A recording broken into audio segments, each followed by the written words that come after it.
인스파이어 리조트입니다. 얼마 전에 소프트 오픈을 해서 논란이 많은 곳 중 하나입니다. 저희도 예약해놓고 후기를 찾아보니 부정적인 이야기가 많아서 걱정을 좀 했는데요. 체크인 하는 데만 한두 시간 걸린다던가 주차장 진입만 1시간이다, 먼지나 수도 등 시설에 대한 불만까지, 솔직히 이 정도로 혹평이 심한 곳은 처음이라 걱정이 많았습니다. 하지만 저희는 한가한 평일에 방문해서 그런지 아주 만족스럽게 잘 다녀왔습니다. 인스파이어 엔터테인먼트 리조트는 미국의 카지노 운영사인 모히건이 운영하는 곳입니다. 모히건은 특이하게 아메리카 원주민인 모히건 부족이 설립한 회사인데, 그래서인지 리조트 곳곳에 자연을 상징하는 조형물이 많은 것 같습니다. 이번에 오픈한 곳은 총 4단계의 국제업무지구 복합 리조트 개발 사업 중 1단계에 해당하는 부분이에요. 앞으로 개발할 부지가 상당히 많이 남았다는 뜻인데요. 나중에 모든 개발이 완료되면 다시 가봐야겠다고도 생각했네요. 인스파이어 리조트는 크게 포레스트 타워, 선 타워, 오션 타워로 구성되어 있어요. 이게 처음 방문하셨을 때에는 너무 넓고 복잡해서 헷갈릴 것 같은데요. 제가 직접 약도를 그려봤습니다. 포레스트 타워와 선 타워로 예약하시면은 이 메인 입구로 들어가면 됩니다. 호라이즌 라운지를 중심으로 한 규모가 큰 로비였고요. 오션 타워로 예약하신 분들은 오션 타워 입구로 들어가면 됩니다. 비교적 작은 로비에 예술품으로 중앙을 꾸몄네요. 저는 오션 타워로 예약했는데 길을 헤매느라 처음에는 메인 입구로 갔어요. 이곳에서 다들 가시는 걸로 알고 있는 스플래시 베이는 포레스트 타워와 선 타워 사이 길을 따라가면 1층 입구에 있는데요. 이것 때문에 오션 타워에서 스플래시 베이로 가는 것 자체가 상당히 오래 걸리기도 합니다. 저는 방에서 스플래시 베이 입구까지 대략 걸어서 10분은 걸린 것 같네요. 스플래시 베이가 탈의실이나 샤워실이 열악하기 때문에 객실에서 가운을 걸치고 가시는 분들이 많은데요. 탈의실은 화장실 안에 변기 칸만한 크기의 탈의실이 2개 있는 정도고, 샤워실은 별도로 있는 게 아니라 워터파크 내에 샤워기가 있어서 머리를 헹굴 수 있는 수준입니다. 수영장 이용에 큰 목적이 있으신 분들은 포레스트 타워나 선 타워가 가장 좋은 선택이라 할 수 있겠네요. 저희는 수영장 이용에 불편이 있더라도 붐비는 게 극도로 싫기 때문에 오션 타워로 예약했습니다. 오션 타워는 체크인 카운터도 별도로 있고 주차장도 따로 쓰기 때문에 저처럼 수영장 이용의 불편보다 붐비는 게 더 싫으신 분들에게 추천드릴 수 있을 것 같네요. 조식당은 예약 시에 셰프스 키친, 가든팜 카페, 브레서리 1783에서 선택이 가능한데, 가장 일반적인 셰프스 키친은 오히려 포레스트 키친에서 멀다는 점도 고려해야 할 요소 중 하나겠네요. 인스파이어의 객실은 다음과 같은데요. 스위트룸을 제외하면 오션 타워에만 조금 더 넓은 프리미어 객실이 있고, 그 외에는 모두 동일한 면적의 디럭스 객실로 구성됐습니다. 저희는 가장 많은 분들이 묵으실 만한 디럭스 킹 객실로 예약했습니다. 여기에 스플래시 베이, 조식을 추가한 패키지로 구매했고요. 참고로 스플래시 베이는 현재 포함 상품으로 예약한 사람만 입장이 가능하도록 되어 있는데요. 여기는 아직 그랜드 오픈을 안 한 상태라 운영 지침이 계속 바뀌고 있는 것 같으니 만약 가시게 된다면 그때 시점을 기준으로 다시 확인하는 것이 좋겠습니다. 타워별로 객실 내 디테일한 디자인은 다를 수 있어도 큰 틀에서 구조는 모두 동일합니다. 포레스트 타워의 패밀리 더블 퀸 객실만 벙커형 2층 침대가 추가되어 조금 큰 아이가 있으신 분들에게는 좋은 선택지가 될 것 같네요. 각설하고 체크인 카운터입니다. 오션 타워의 체크인 카운터는 비교적 규모가 작지만 디자인적 요소는 절대 뒤지지 않도록 화려하게 꾸몄습니다. 저는 체크인만 한두 시간 걸린다는 소문을 듣고 1시 반쯤 도착했는데 대기번호 7번을 받을 수 있었습니다. 평일에 방문해도 이 정도라면 주말에는 정말 2시간도 걸릴 수 있겠다는 생각이네요. 체크인 시작까지 남는 시간에 호텔 시설을 구경했습니다. 우연히 본 오션 타워에 있는 신부 대기실과 폐획실이고요. 커다란 컨벤션 센터를 지나 에스컬레이터를 타면 그 유명한 오로라에 도착할 수 있습니다. 첫인상은 정말 압도적인 크기에 대한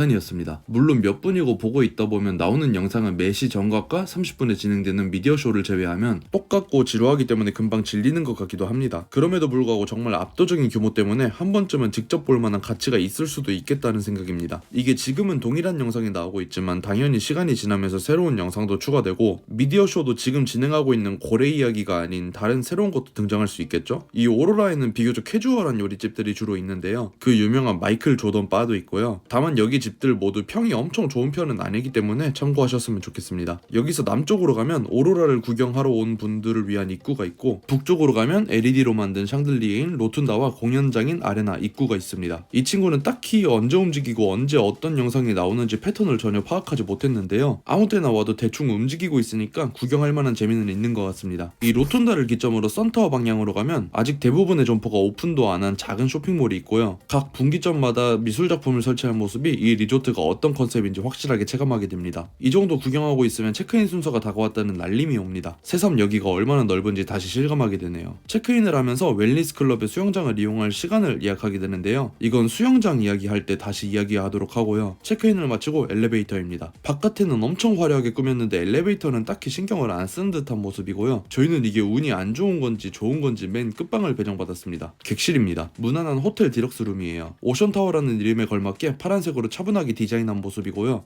침대는 무난한 침대입니다. 실망스럽다는 평 중에서는 객실에 날리는 먼지 이야기도 있었는데 최소한 저는 그런 건 전혀 체감하지 못했고요. 침대 옆에는 독서등과 전화기가 있고 일룬 다이닝 주문이나 식당 예약, 객실 온도 조절 등을 위한 태블릿 PC가 있네요. 근데 이게 좀 렉이 심해서 그닥 만족스럽진 않았습니다. 타워 종류별로 디자인이 상당히 다른 것 같은 1인용 소파도 있었습니다. 이게 생각보다 편해서 저도 모르게 여기서 시간을 많이 보낸 것 같아요. 옷장도 널찍하고 서랍과 금고도 구비되어 있습니다. 욕실은 상당히 예쁘네요. 기본 객실임에도 불구하고 세면대가 2개인 점은 매우 마음에 들었고요. 거울마다 LED가 달려있는 것도 마음에 듭니다. 체중계부터 수건까지 넉넉하게 구비되어 있고요. 욕실 전체를 하얀 대리석 느낌으로 가서 고급스러우면서도 밝은 게 좋더라고요. 양치컵은 쓰댕이네요. 각종 일회용품도 있고요. 욕조도 상당히 큰 편입니다. 성인 2명이 딱 들어갈 수 있는 크기고 수도꼭지 부분은 무광 블랙으로 꾸몄네요. 샤워부스도 무광 블랙으로 포인트를 준 느낌입니다. 저런 재질이 녹슬지도 않아서 관리하기엔 괜찮을 것 같네요. 어메니티는 라리크, 헤어드라이기는 윈세프입니다. 화장실도 깔끔했습니다. 미니바는 모두 유료입니다. 무료물이 바깥에 2병, 냉장고 안에 2병으로 총 4병 제공되고요. 1, 2 커피 머신과 포트, 와인잔과 젤리 등 간식거리가 바깥에 있어요. 아래 서랍에는 커피 캡슐과 충전기 등이 들어있네요. 미니바 냉장고에는 음료수가 많이 있고 특히 맥주가 종류별로 있는 게 인상적이었어요. 이 호텔에서 서비스나 시설에 대한 불만은 전혀 없었지만 경악했던 건 이 뷰입니다. 세상에 하역장 뷰는 처음 보네요. 복도 창문으로 본 반대쪽 뷰도 그다지 다를 건 없어 보입니다. 호텔 바깥에서 보고 시트지가 덧붙여진 덕분에 프라이버시가 좋을 수도 있겠다 생각했는데요. 밤 돼서 불 켜면 다 보이긴 하더라고요. 그래도 최소한 파크하얏트 서울 정도로 대놓고 보이진 않습니다. 그리고 워터파크인 스플래시 베이입니다. 일단 입장하자마자 객실별로 락커랑 수건을 인원수에 맞게 받을 수 있고요. 탈의실은 화장실 내에 변기칸만한 사이즈로 있습니다. 화장실에 있어서 촬영은 못했네요. 일단 엄청 잘 꾸민 느낌입니다. 조금 난잡한 것 같으면서도 화려한 느낌의 디자인이 나름대로 괜찮은 것 같아요. 규모가 엄청나게 큰 편은 아니지만 굉장히 높은 층고와 뻥 뚫린 듯한 느낌을 주는 유리돔 덕분에 답답한 느낌은 전혀 없었고요. 지금은 오픈하지 않았지만 나중에는 유료 카바나도 생길 것 같네요. TV도 있으니 친구들끼리 오거나 가족 단위로 오면 괜찮은 선택지일 수도 있겠습니다. 지금 저 워터 슬라이드는 전혀 운영하지 않고 있었고요. 유소풀과 이 작은 수영장만 운영 중이었습니다. 위층에는 매점이 있는데 한강라면 같은 걸 팔았어요.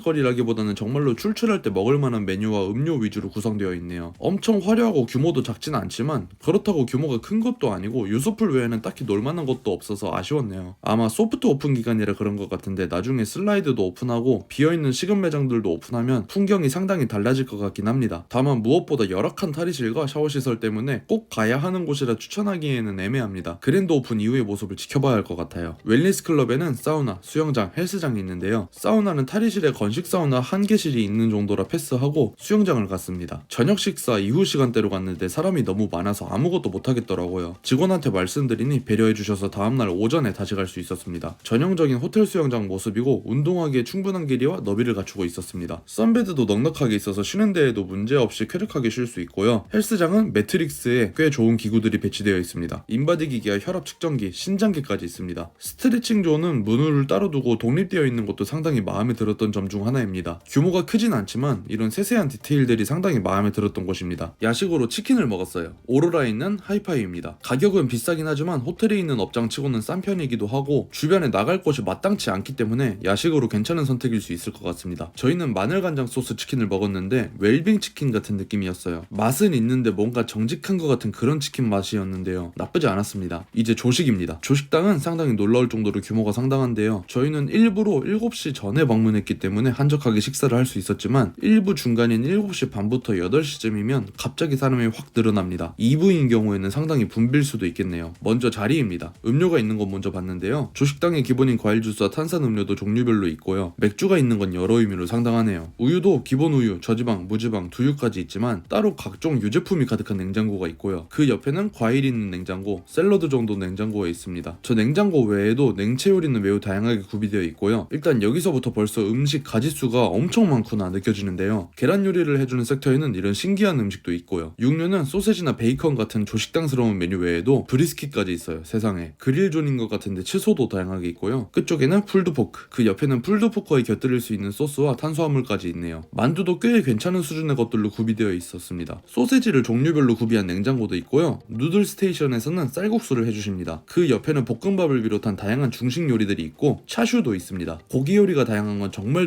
마음에 들어요. 일식 섹터도 있었습니다. 특히 저 차완무시는 아침에 먹기 너무 좋았네요. 다른 호텔 조식당도 차완무시 좀 만들어줬으면 좋겠어요. 지라시 주시도 있고요. 한식 섹터에는 빨간 양념에 것들이 다양하게 있고 쌈채소를 무슨 쌈밥집 마냥 다양하게 구비했네요. 점점 새삼 대단하다고 느낍니다. 삼겹살부터 종류별로 반찬거리에 다양한 젓갈류까지 있습니다. 빵도 식빵부터 베이글까지 다 구워 먹을 수 있도록 토스트기도 있고요. 이런 디저트 같은 빵들도 당연히 있습니다. 잼도 종류별로 깔끔하게 가져갈 수 있도록 해주셨네요. 이렇게 가져가는 시스템이 직접 떠가는 시스템보다 훨씬 위생적이라 생각합니다. 중간에는 이렇게 버터 에이징 중에 꽃등심까지 있었어요. 이건 조식 메뉴는 아니고 저녁에 줄 것 같네요. 커피는 머신을 이용해서 먹도록 되어 있습니다. 이건 에스프레소 머신으로 내려주는 카페 커피보다는 별로인 것 같네요. 조식까지 먹고 어제 다시 예약한 수영장에서 놀다가 체크아웃 했습니다. 일단 예약해놓고 찾아보니까 악평이 너무 많길래 걱정이 컸는데요. 그 정도는 아니었습니다. 저보다 먼저 온 손님들을 베타 테스트로 써먹고 있어서 점점 괜찮아지는 단계였어요. 물론 돈 내고 오는 손님들을 사업장 테스트로 이용한 것 아니냐는 지적에 대해서는 일부 공감하긴 합니다. 그렇게 다녀오신 분들은 여기 인스파이어 근처도 다시는 오진 않을 테니까요. 하지만 저는 최소한 악평이 자자한 만큼 불만족스럽진 않았고 전체적인 경험은 정말 나쁘지 않았어요. 특히 압도적인 오로라는 숙박이 아니더라도 근처라면 쓱 들러서 한 번쯤 보는 것도 나쁘지 않을 것 같네요. 지금까지 공개된 곳이 여기 전체 개발 사업 중에서 면적으로는 10% 정도밖에 안 되니까요. 앞으로 20-30년간 개발이 진행될 예정이라는데 그 먼 미래에 오면 얼마나 달라져 있을지 기대해 봅니다. 너무 먼 미래긴 하지만요. 자, 그럼 긴 영상 시청해 주셔서 감사하고요. 저는 김부경이었습니다. 감사합니다.